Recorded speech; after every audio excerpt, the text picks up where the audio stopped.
एक छोटे से गांव में एक लड़का रहता था जिसका नाम सिद्दीकी था। सिद्दीकी एक बहुत ही जिज्ञासु और समझदार लड़का था।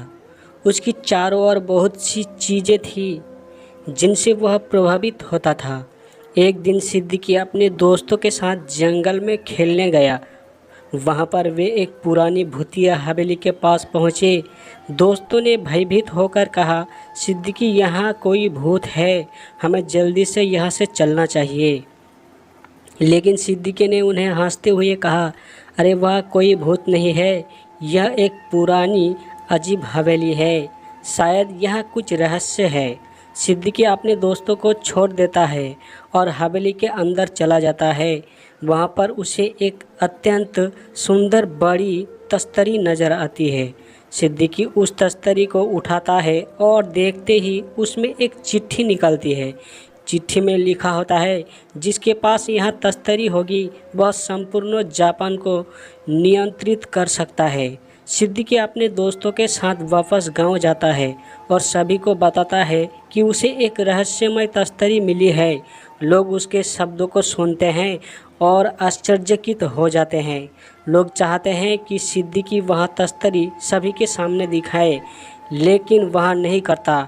उसे अपनी समझदारी से सोचते हुए वह तस्तरी छिपा कर रखता है।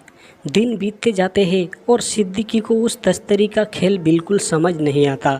वह अपने गुरु से मिलता है और उससे उस तस्तरी के रहस्य के बारे में पूछता है। उसके गुरु ने उसे बताया कि तस्तरी वास्तव में एक संबोधित कोड है, जिसका उपयोग करके वह जापान को संपूर्ण कर सकता है, लेकिन उसका उपयोग बहुत सावधानीपूर्वक करना होगा। सिद्दीकी ने अपने गुरु के सारे सिखाए गए उपायों का पालन करना शुरू किया। वह सभी लोगों के मध्य यह तस्तरी दिखाता, लेकिन उसे कोई भी रहस्य नहीं समझ पाता।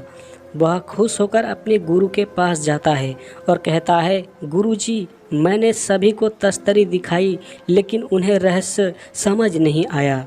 सिद्दीकी के गुरु ने उसे धीरे धीरे बताया कि वह तस्तरी सिर्फ और सिर्फ उस व्यक्ति को समझ सकता है जो सच्चे दिल से जापान के लिए काम करने को तैयार हो। वह व्यक्ति जो सारे रहस्यों का सम्मान करता है और दूसरों के हित में काम करता है।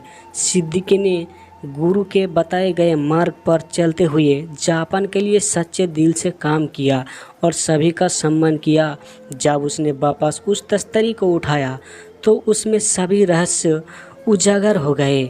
उस दिन से जापान को संपूर्ण करने वाले विशेष व्यक्ति के रूप में सिद्दीकी का नाम चमका। दोस्तों, इस कहानी से हमें ये सबक मिलता है कि हमें अपने कार्यों में समझदारी पूर्वक विचारना चाहिए और दूसरों का सम्मान करना चाहिए।